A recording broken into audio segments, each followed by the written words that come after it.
สวัสดีครับสวัสดีคุณผู้ชมที่รักในการแต่งรถทุกท่านนะครับทางมอนซ่าเราก็จะมาเปิดตัวฝาทรง M Fast RS กันนะครับว่าจะเป็นยังไงกันบ้างรูปร่างดีเทลต่างๆนะครับแต่ว่าก่อนอื่นเลยผมจะพามาชมฝากระโปรงตัวรุ่นก่อนหน้ากันก่อนนะครับนี่นะครับนี่จะเป็นฝากระโปรง D-Max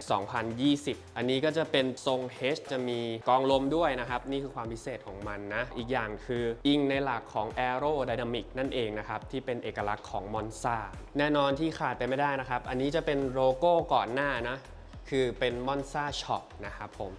แต่ตอนนี้เราเปลี่ยนเป็น Monza Factory แล้วเนาะถัดไปเป็นฝากระโปรง D-Max ปี 2020 เช่นเดียวกันและที่พิเศษไปกว่าตัวอื่นๆเลยก็คือว่าลายจิ๊กซอว์นั่นเองนะอันนี้ลายเนี่ยจะไม่เหมือนกับลายผ้าอื่นๆนะครับต้องพรีออเดอร์เท่านั้นนะครับผมนะสำหรับตัวลายจิ๊กซอว์นี้นะเพราะงานนี้เป็นงาน PPEX นะครับเข้าออโต้เคปโดยเฉพาะเลย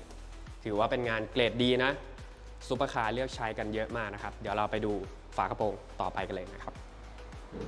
และนี่เป็นฝากระโปรง M Fast RS นะครับผมสามารถใส่ได้กับ D-Max ปี 2024 และ MU-X ตัวใหม่ 2025 ที่เปิดตัวล่าสุดนี้ในงาน Bangkok Auto Salon นี้อีกด้วยนะครับผมดูดีเทลรายละเอียดตรงนี้ครับอันนี้ก็จะมีหลักของ Aerodynamic เข้ามาเกี่ยวข้องนะครับผมและรวมไปถึงโลโก้ Monza Factory เนี่ยจะเป็นโลโก้ใหม่แน่นอนว่าลายผ้านะครับมีถึง2ลายด้วยกันนั่นเองนั่นก็คือลาย F1 ตัวนี้ที่เราเอามาโชว์กันนะครับผมแล้วก็ลาย2นะครับผม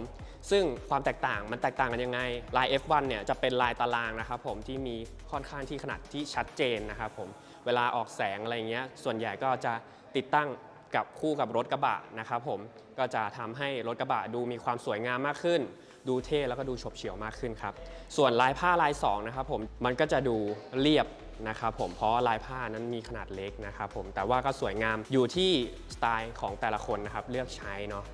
ก็นี่ก็เป็นฝาทรง M Fast นะครับผม RS ย้ำอีกครั้งนะครับ M Fast RS เรามาพูดถึงน้ำหนักนะครับของฝากระโปรงคาร์บอนมอนซ่านะครับตัวนี้น้ำหนักอยู่ที่12กิโลนะครับผมถือว่าเป็นน้ำหนักที่เบามากๆนะครับเพราะว่าด้วยวัสดุที่เป็นคาร์บอนทั้งบานนะครับผมถือว่าตอบโจทย์กับคนรักในการแต่งรถนะครับผมนะชาวมอนซ่าแฟคทอรี่ทุกคนรู้ดีนะครับผมแต่ว่าวันนี้พิเศษกว่านั้นก็คือว่าวันนี้เรามีรถ MU-X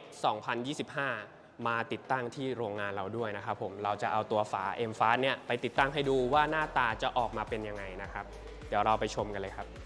และตอนนี้นะครับเราก็อยู่กับรถ Isuzu MU-X นะครับผม RS นั่นเองนะสำหรับตัวคันนี้นะครับเป็นโฉมใหม่ของปี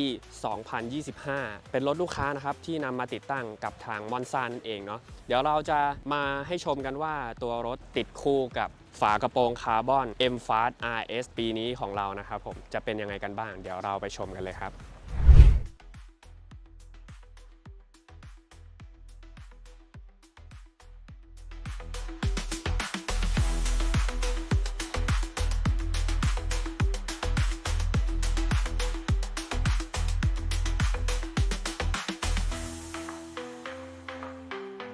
และตอนนี้นะครับเราก็อยู่กับรถ MU-X ปี 2025 นะครับเป็น MU-X RS นะครับผมโฉมใหม่ล่าสุดของแบรนด์ Isuzu นั่นเองนะครับผม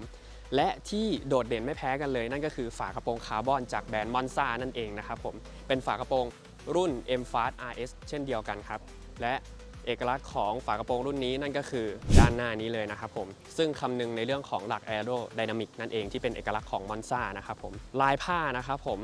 สแตนดาร์ดเลยจะมีถึง2ลายด้วยกันนะครับผมจะมีทั้งลาย F1 แล้วก็ลาย2ให้เลือกกันด้วยนะครับผมพอติดตั้งกับเจ้าตัวรถ Isuzu MU-X RS ตัวนี้แล้วเนี่ยบอกได้เลยว่าดูเท่โฉบเฉี่ยวแล้วก็ดูดันมากๆนะครับเดี๋ยวเราส่งอินเสิร์ตกันดีกว่าว่าหน้าตาของตัวนี้จะเป็นยังไงกันบ้างนะครับผมไปกันเลย